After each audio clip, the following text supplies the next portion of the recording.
Welcome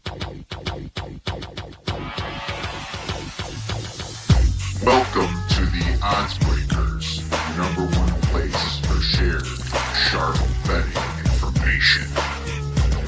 Welcome back to podcast 29 of 2021. I'm your host, Kiev O'Neill. You can follow me on Twitter at OBKiev. Follow us at The ODDSBREAKERS and follow us on social media / The ODDSBREAKERS. This episode is being brought to you by jazzsports.ag.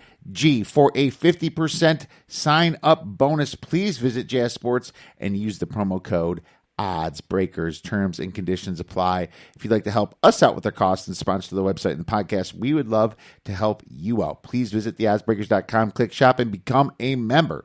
For $24.99 a month, you can get my premium plays before the line moves. And if nothing else, please visit theoddsbreakers.com and become a free picks newsletter subscriber. All right. Got to be honest with you. Not a ton going on in the sports world this weekend. Well, minus your hockey, minus your NBA, and minus your Major League Baseball. There is a UFC event, and that's what I'm going to cover. Going to cover a few fights in this event. And I'm going to do that at the end of the podcast. But more importantly, I already got into college football, right? Because I want you guys, and myself, of course, to be prepared when these season win totals come out and when these conference futures come out. We like to sometimes jump on a future, and usually we get massive line value for them. We have always won every year on college football and NFL season win totals. In 2019, we were 11-1-1 in college football season win totals. Ridiculous mark. Last year, I believe we were 5-3-2. I have to double check that. There's actually less plays this year due to COVID, but hopefully we'll dig into the numbers nice and early this year. We started digging into the 2020 numbers around this time too, but then I kind of stopped because I wasn't sure there's going to be a season. And then I picked it up and hustled at the end when we found out we were getting some football in September. And then I was able to get some late season win totals and futures. But either way, we have a lot more time this year because we're almost sure that we're going to have a full season of college football as well as the NFL. Now, speaking of the NFL, the next big event for the NFL is the NFL Draft. And I just got my feet wet here doing a little bit of research on some of the teams and some of the needs and some of the players coming into this draft. It's a good thing that anybody that bets college football and studies the teams and the markets and the names, the players, already has a nice jump on their pre-draft prep because you know these players because you watch them play and might have even taken a prop on them if they offered that prop obviously in the college football playoffs they did. And you might have used that player to handicap, Rondale Moore was a big person that everyone for Purdue was waiting to play, and he actually somewhat affected their line a little bit. And when he did come in, I think they lost anyway. But, just big players like that affected the lines, and you can kind of understand how they might be looked at from an NFL draft perspective. So very important that you know your college players before getting into it. So really excited about the NFL draft. I'm going to try to get some good names for you next week and the week after for the NFL draft. And obviously the week after we do have the Kentucky Derby. And we're going to get our Marco D'Angelo's and hopefully Chris Felica as well to go over the Kentucky Derby and hopefully hit a big ticket on the big race. Before I go into a little college football preview, and I'm just talking about the top 10 teams, that's what I'm going to give you, just a quick, way too early top 10 type review. Allen Stoye had a question for the podcast about humidors, about how balls are in a humidor before these baseball games. There's 5 teams that currently do it, and there's going to be more and more teams this year. As a matter of fact, there might be more than 5. I just happen to know of 5. And those teams are the Rockies, the Diamondbacks, the Mariners, the Mets, and the Boston Red Sox. I don't know why the Mariners would have it. I would figure the air is pretty dense over there. But either way, these are the teams that have been using them for a little while, right? The Rockies, I believe, were the first to use them back in 2002 because the 5 years before, their starting pitchers were giving up a 6.3 ERA. And they were like, enough of that. The air is very thin up here as it is. We want to put a little bit more moisture into the ball because it's very dry in Denver. Actually, it's a very arid climate in Denver. So that's kind of how it all started, right? And getting back to Allen's question, he wants to talk about the increased use of humidors because I did see that more teams were going to put in humidors for the 2021 season.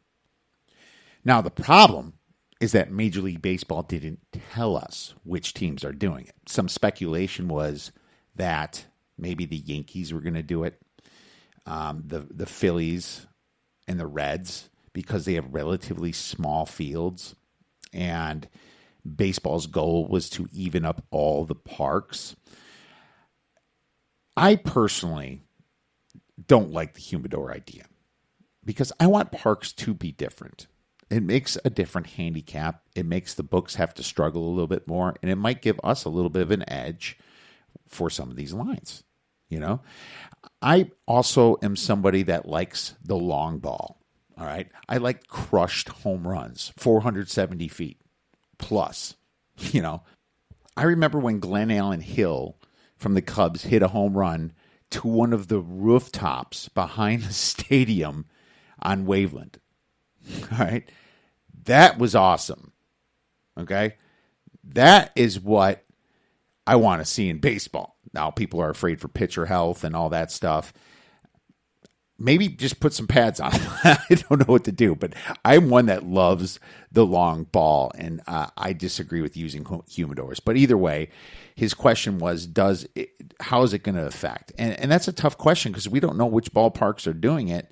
And I have to imagine that it's going to affect it some because when the Diamondbacks did it, in the year 2016 and 2017, the ballpark ranked second and fourth in home runs. And then after the humidor was added at Chase Field in Arizona in 2018, 2019, they ranked 19th and 20th respectively, right? They said the home runs went down by 20%, right? So maybe that's like a half a point or so to the line at the most.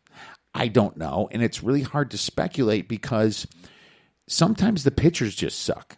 And I'm sure the batters were probably better for the Diamondbacks in 2016 and 2017 than they were in 2018 and 2019.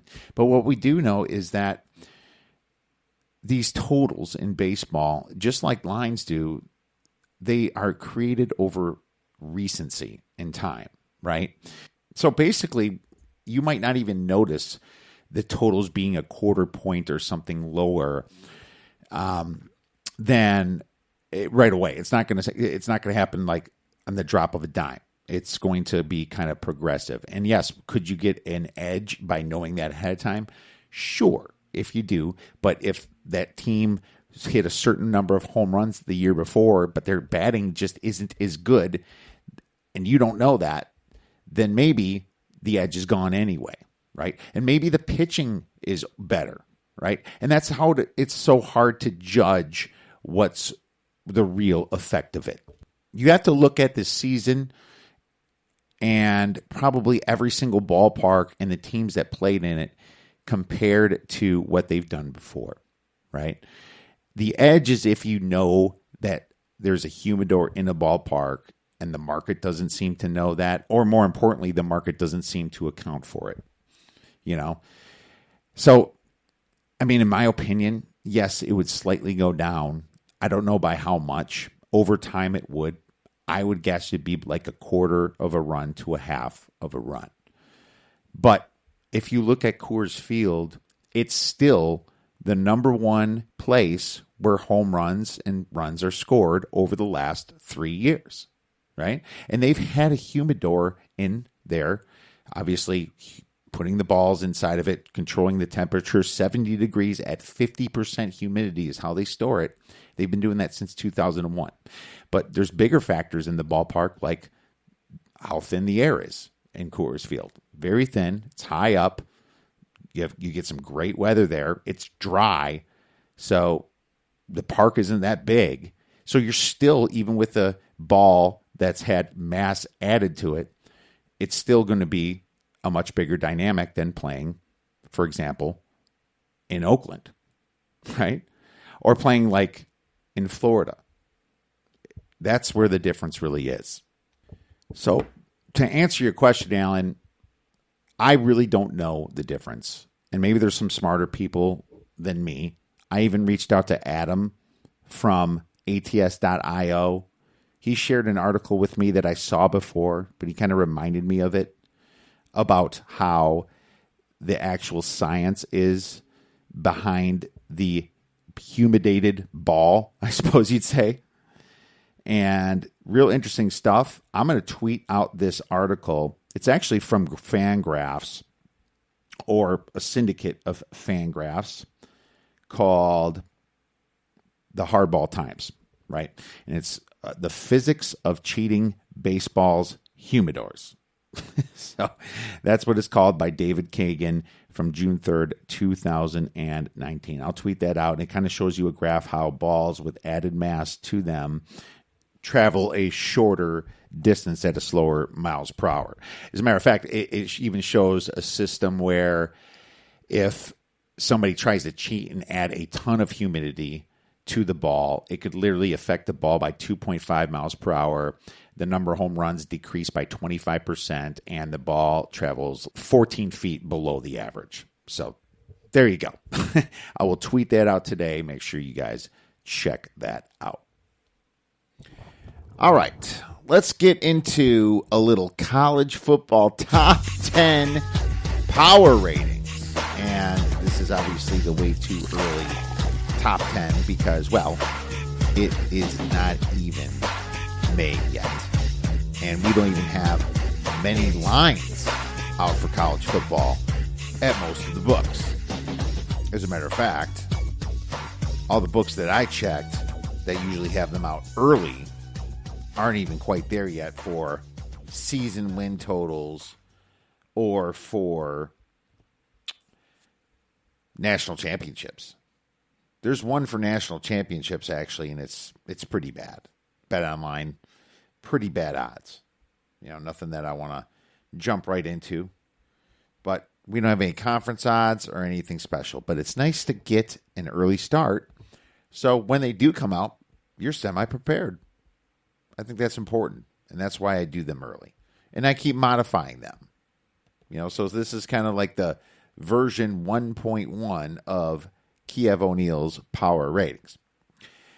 So what I do look at, I think what's most important thing to look at is consistency in college football.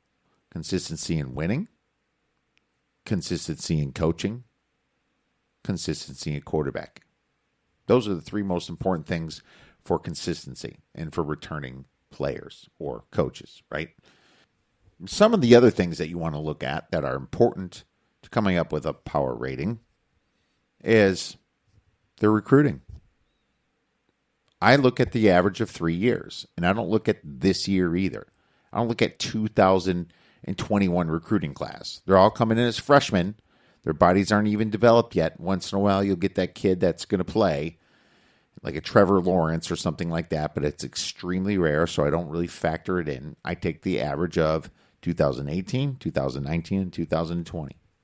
I look at that. I look at the returning production, right? Teams that don't recruit as well need to return more players. Teams that recruit much better do not need to return as many players, like Alabama. When does Alabama rank past 60th in returning production? Well, pretty much never, right? But they have the best recruiting, along with a couple other schools, I suppose. Alabama, Ohio State, Georgia, lately has been the best recruiting. So you trust them, and you trust their coach. That's why you don't punish them for a bad returning production. If it's extremely bad, you get a little nervous, but Not really. I mean, even ranking 110th in returning production doesn't bother you as much. And that's where Alabama ranks. But they're absolutely reloading every year while everybody else, well, mostly is rebuilding. The other thing I look at is net yards per play from the last year. You know, how well were you doing last year? Like literally.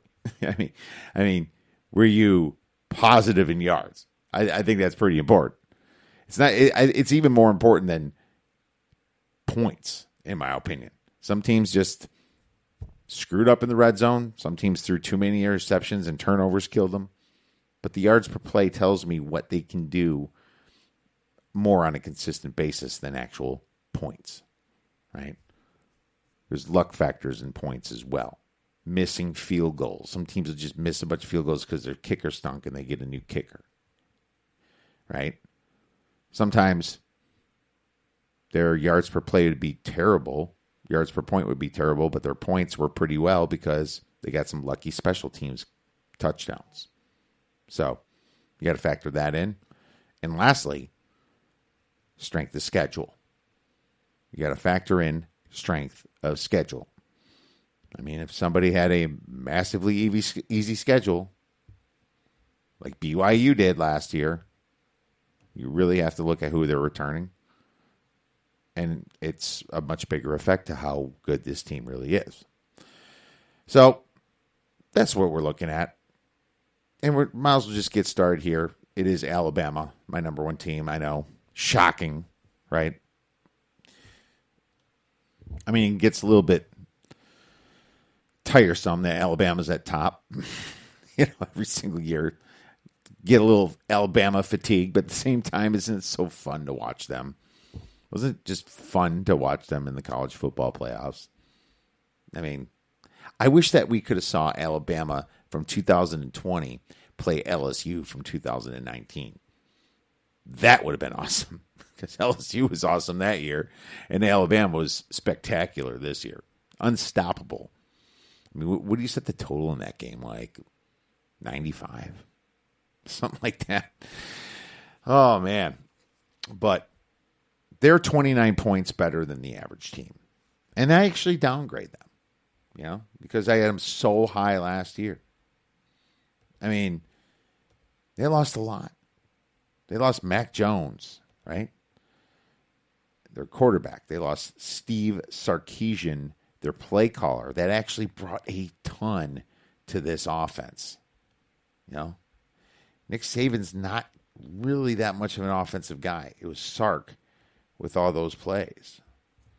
So, so it was Sark, and some of it was Lane Kiffin's plays from when he was there, too. So, but still, they got to replace that again, right? But their average recruiting class is 2.66. Massive reload. Their D is going to be great, too. They return rank 126 in offensive returning production because of the Mac Jones and loss and the Devontae Smith and the Najee Harris, right? But they actually return 77% of their defensive production. So that's pretty good. If they have a hiccup coming in, which I doubt they will, maybe they would be an under team when they face SEC competition. I wouldn't call them an under team against the non-conference because the real Alabama of last year could have scored a lot more points. So I do still expect them to blow these teams out. Shouldn't even matter.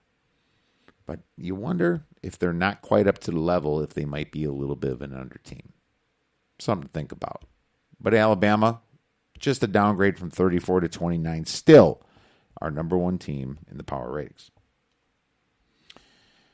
Next team, Clemson, at 25 points better than the average team. Last year they were 28th. Average recruiting of 3 years, 6.66. 65th in returning production at 69%. That's not bad for Clemson. They did lose Trevor Lawrence, right? They lost Travis Etienne. Their O-line can't really get any worse. Their O-line wasn't that good last year. They should improve, but they return a ton of defense. They rank third in returning production and defense in 92%. That's massive. They also have a great quarterback, a good quarterback that's experienced coming in. DJ Uiagalelei played and did a pretty good job when he filled in. I mean, a little scare against Boston College there. Obviously lost to Notre Dame, but Notre Dame played really well that game. And it's good that he had that experience when Lawrence had COVID, right? Really good. So I like that. Their net yards per play is actually only 1.67, a little down for a Clemson team, but their strength of schedule is only 46th. So I did downgrade him because Trevor Lawrence was just fantastic. Such a massive leader. I downgraded him a total of 3 points. I had to reward him back some for defense. I had to reward him some for DJ,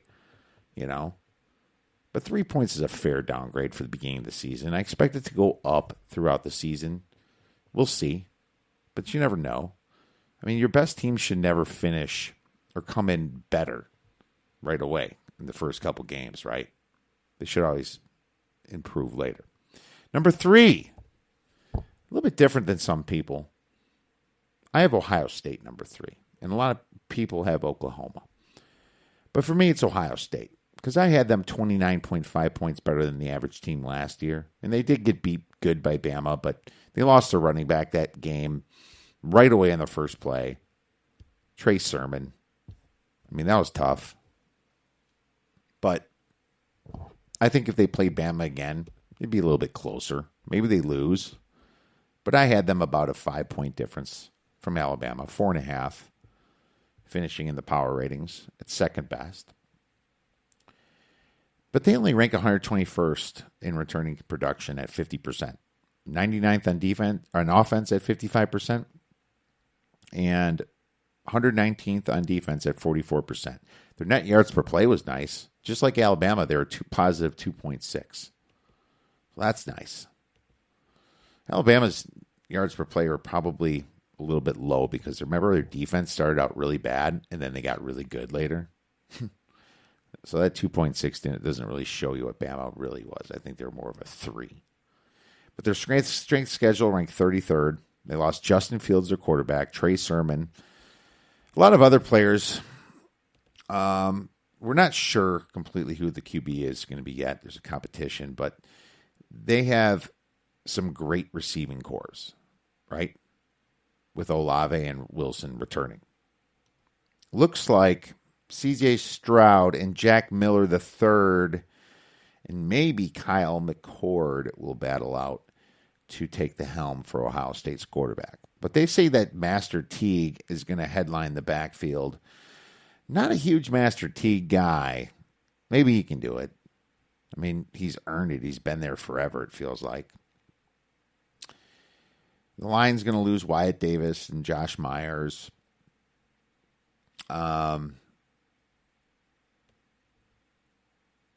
Only 3 of their top 10 tacklers are back on defense. Yeah, I mean, Ohio State can reload too, right? They can reload too because they rank 7th in average 3-year recruiting. 1 year they had an off year. They're usually top 3. But when teams have an off year, it's because they just didn't have the scholarship room in many cases. So I'm not going to punish them for that. I'm going to hold strong with them at 3 over Oklahoma, which is 4, which is 22.5 points better than the average team. Last year, I had them at 18.5 finishing. Remember how they beat Florida? Their average recruiting is 9th. Good returning production. Very good for Oklahoma. 43rd ranking at 76%. 43rd on offense at 78%. And 51st on defense, 75%. Net yards per play, 1.76. They got better and better last year. The strength of schedule was pretty good at 22. I mean, they returned Spencer Rattler.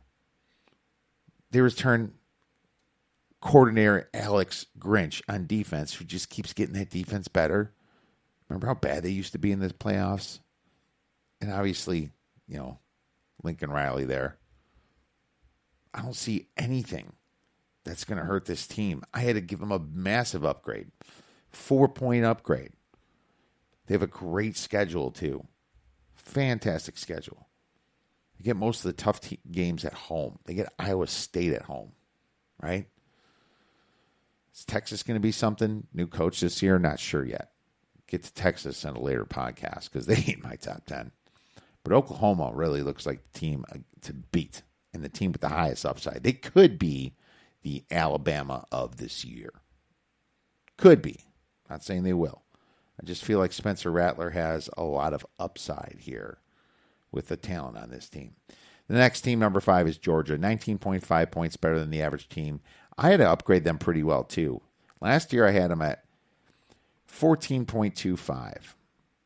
Their average recruiting is the top in the nation from 2018 to 2020. 1.33. Actually edged out Bama there. The returning production, 92nd at 62%.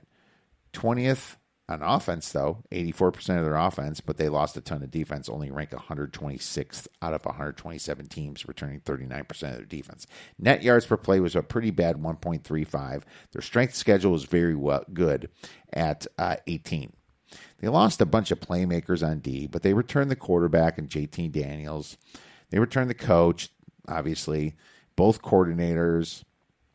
Elite recruiting here. I had to give Georgia a big upgrade. I almost feel like, is it a little bit too big? Maybe. I don't know. But like I said, these are the way too early power rankings. The next team I have is Texas A&M at 16.5, down from only 18.5. Their average 3 recruiting is very good at number 9. Same as Oklahoma if you average it. 99th in returning production, 60%. We have 120th on offense at 46%. Because obviously Mon's gone. 57th on defense at 74%. 1.13 net yards per play in a tough SEC schedule. 28 is their schedule ranking. They lost Kellen Mond and 4 starters in the trenches. That's not good, but good recruiting. Quarterback competition is going to happen this year. But Isaiah Spiller and some playmakers are returning. The trenches should be okay as well. I mean, this just could be a very good team. So only downgraded them a couple points here from 18.5 down to 16.5 using my secret sauce. All right. So there you go. I think that Texas A&M still will be a very good team even without Mond. Good for Texas A&M. You know, wasn't that high on them last year. They kind of that was one team that I didn't have figured out until the end, unfortunately. Could have made some money off them. Next team we have is Iowa State. 15.5 is their average power rating. 15.5 points better than the average team. That's an upgrade from last year at 13. All right. Average recruiting, though, not good. 49th. I mean, that's typical for Iowa State, but they ranked 4th in returning production. That team last year, they gave Oklahoma a scare at the end. Beat a lot of teams during the regular season. 4th in returning production. 5th on offense at 94%. 25th on defense at 81%. Only a 0.95 net yards per play. Strength of schedule very hard at 7. I mean, they lost really nobody. But at the same time, nobody is a very big star on this team. Brock Purdy, pretty good. But when it comes to the big game, can he get it done? I love how they beat Oregon in their bowl game. That was pretty huge. All right. So I upgraded them 2.5 for their returning production there. I like their coach a lot. I mean, Matt Campbell has gotten a lot of respect lately. But I don't like him quite as much as some of the hype. Next, we have at number 8, North Carolina. 15.25 points better than the average team. Last year, power rating was also 13. Average 3-year recruiting is 21st. Good returning production. Well, very good, actually. 32nd at 79%. 47th on offense at 77%. 28th on defense at 81%. Net yards per play, a nice 1.79. Easy schedule, though. 63rd in that bad ACC. They lost Chaz Surratt at linebacker to the NFL. Diami Brown at wide receiver, Daz Newsome at receiver, but return a full offensive line and most of the defense. This team's going to be very dangerous, in my opinion, and they're probably going to win the ACC East. Their division in the ACC was at Coastal. Yeah, they just got Miami there. And Miami's going to be pretty good too, but they're not in my top 10, so we were not discussing them. But anyways, this could be the year that Sam Howell, the quarterback, takes them to the next level. The next level is beating Clemson. That's tough. I mean, very tough. I mean, right now, preseason, even though they're in my top 10, I still have Clemson a 10-point favorite, 9.75-point favorite on a neutral field. But they could surprise me. I like the fact that they rank 21st in recruiting and have 32nd returning production. That's important. And they have a quarterback. Return of the Mac.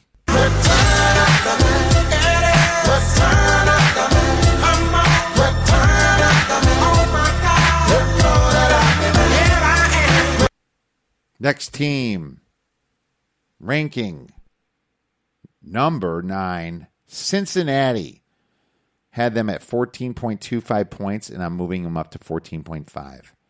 Average 3-year recruit, 52. But that's actually high for an American Athletic Conference team.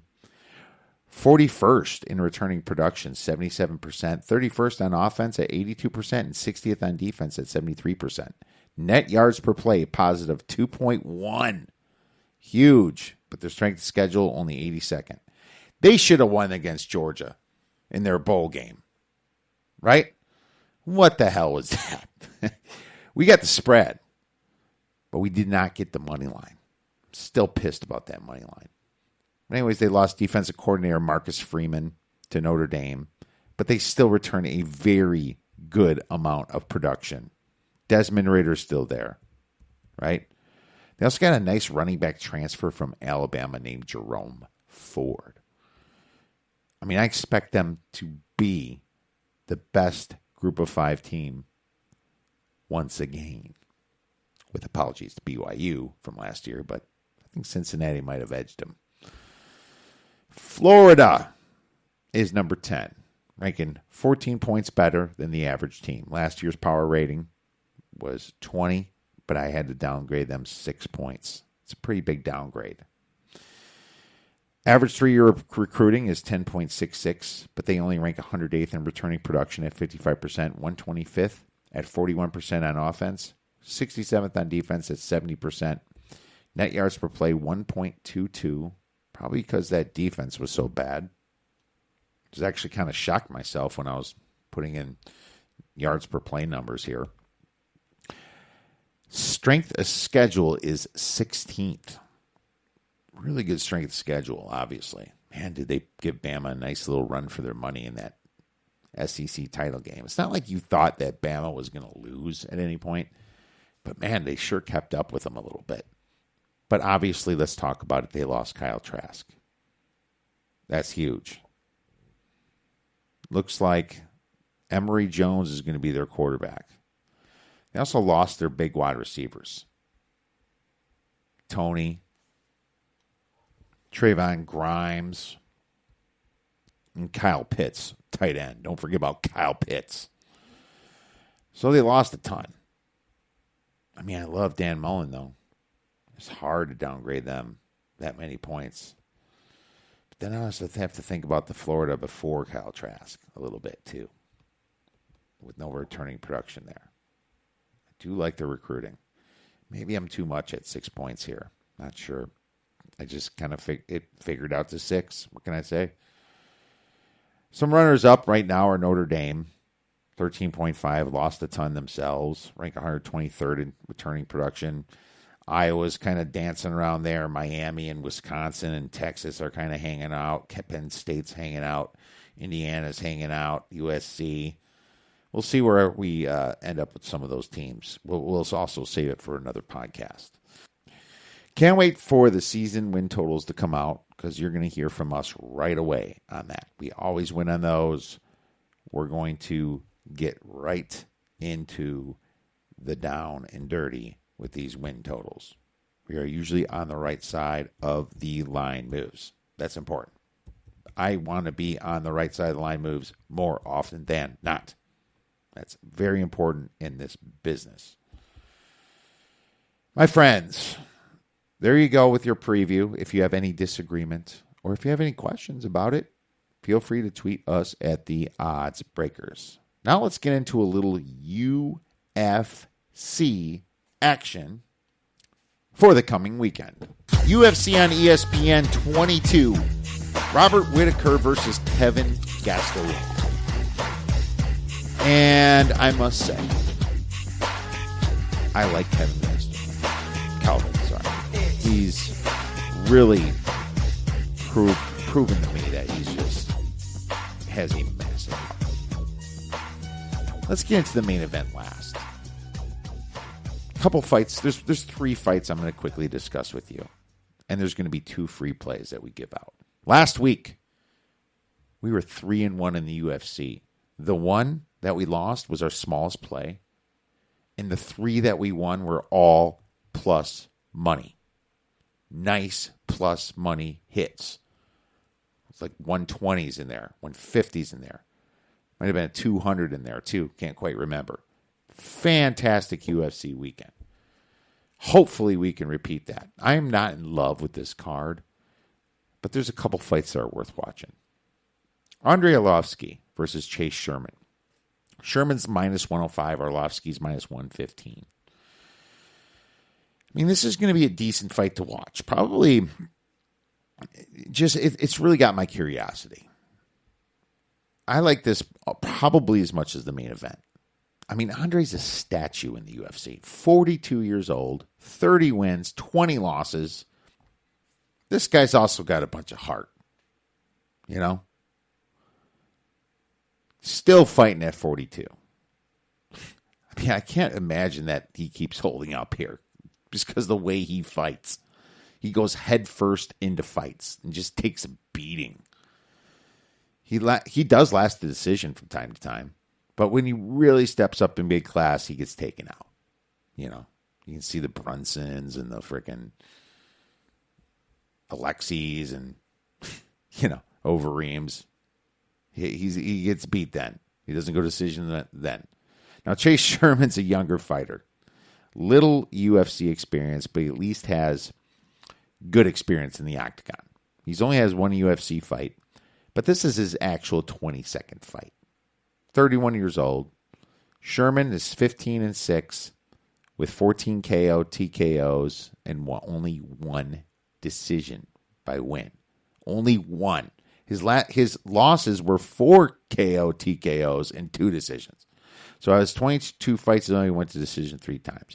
As a matter of fact, Sherman really doesn't go to decision if he can help it. Okay? His whole career. Now, he also hasn't faced the amount of competition that Andre has. You know, there's one fighter that they both fought and lost to that Augusto Sakai. And he just kind of fought some big fighters and lost. But Sakai's a very good fighter. He lost to Alistair Overeem. That's who he lost to. And I was on Overeem, and I was really nervous at the end of that. Overeem's little takedowns kind of helped him win. But anyways, let's get back to the fight. So, Sherman is going to try to go KO immediately. Right? That's what he does. And if he misses, he puts himself in some bad situations. That's why he has some losses in non-UFC events, because this is only his second UFC event. But one thing I do know is that his last 4 fights in a row, 3 of them ended in the first round, and just 1 ended in the second round in 49 seconds into the round. I'm not 100% sure Chase is going to win this fight at minus 105. Personally, I would probably put it Chase Sherman minus 120. I'm off a little bit there, right? But I do know that this fight shouldn't go the distance. And I think there's going to be some value in the under 2.5 because it's at plus money here. You're getting plus 120 under 2.5 rounds. And if you go in over is minus 150. So the book's saying it's going over, but I'm not so sure. How would this go over if Chase has only been to decision 3 times? That's the important thing for me. I think the safest bet is under 2.5 rounds for 2 stars. And I think that's what we're going to play. So the next fight leading up to the main event is also a man there, Jeremy Stevens, that's kind of been a statue in the organization against a guy named Drakkar Klose, right? And this fight is priced pretty evenly. Klose is plus 100. Jeremy Stevens is minus 120 for his experience. I mean, look. Stevens 28 and 18. 34 years old. That's a lot of miles on a 34-year-old here. 46 fights. 19 KOs, 2 submissions, 7 decisions. Most of his losses were decisions. I mean, they're in a small weight class, right? 145 featherweight. They're going to go to decision probably. Drakkar Klose, 11-2-1. But back to Stevens here. He's lost 4 of his 5 last fights, and the 5th one was a no contest, an accidental eye poke. So he hasn't exactly been trending up. Now, his fighters that he fought has been tough, like Jose Aldo, Calvin Kattar, right? Kattar's pretty damn good. So, I mean, it's not like he fought bad competition. And then you got Drakkar Klose here, 11-2, who's only fought in, well, he's got a decent amount of UFC fights, but the guys he fought, Bobby Green, Lando Veneta, I don't even know how to pronounce this dude's name. Don't even remember seeing him. Christos, Giagos. Don't know him. A couple of these guys I do, but nothing big. Then he fights Beneil Dariush, who I'm very high on. We won a bunch of money on recently. 3-star play on him at, I think, plus money a couple months back. He gets beat and KO'd against Beneil. That's normal. But where can I grade him? Where can I put him? He's somewhere between beating up bad guys and losing to a very, very good fighter at 155 pounds. Lightweight fighter, like Beneil Dariush. 155 is stacked, by the way. So in my opinion, I can't play this. I'm going to lean Drakkar because he's younger. By a little bit, though. Only 33. He doesn't have nearly the miles. But Jeremy Stevens is a little bit crazy. So I don't really have... Unfortunately, I don't have too many thoughts on this one. I mean, looking at the props on it, maybe we can find some gold. Says fight over 1.5 rounds, minus 280, over 2.5, minus 150. I don't trust any of that. Steven wins by KO, plus 310. Maybe. That'd probably be the one I lean. If you're going to play it, maybe just play crazy ass Jeremy Stevens at plus 310 but win by KO, but don't put much on it. I can just see a lot of different things happen in this fight. Let's move on to the main event now, where we have Kelvin Gastelum against Robert Whittaker. Whittaker is minus 260. Minus 260. This is going to be a good main event here. 2 seasoned fighters trying to move back up the ranks in the middleweight class. Whittaker, a very solid 22-5 record.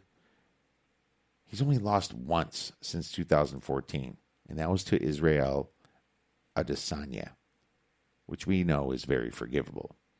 Kelvin Gastelum, on the other hand, has to prove himself once again He did it on Ultimate Fighter to get in the UFC back in 2013, and he's put together a nice record of 16-6. Kelvin, like I said earlier, tons of heart, fought the best of the best in this weight class, taking around Israel and Darren Till to the distance, both of them. But look at how these fighters match up. Whitaker's definitely the better striker, landing 4.5 significant strikes to Kelvin's 3.6. Gastelum might have an edge on the ground here, and that's where he can probably score some points. 1.22 takedowns per 15 minutes to Robert's 0.43. But both guys are capable of submitting their opponents, but neither one has done it since 2014, so I don't see any submissions here. One thing that's interesting to me is Gastelum's jaw. Very interesting. Because he's never been knocked out. I find that amazing. He's only lost twice by submission and 4 times by decision. I think Whitaker is the better technical fighter here, but he's a massive price at minus 260, and that makes me lean the other way. One thing for sure, these fighters have went to the scorecards for the most part of their recent fights to decide the winner. Kelvin went to decision 4 of his last 5 fights, and Whitaker, the same thing. 4 of his last 5 decision.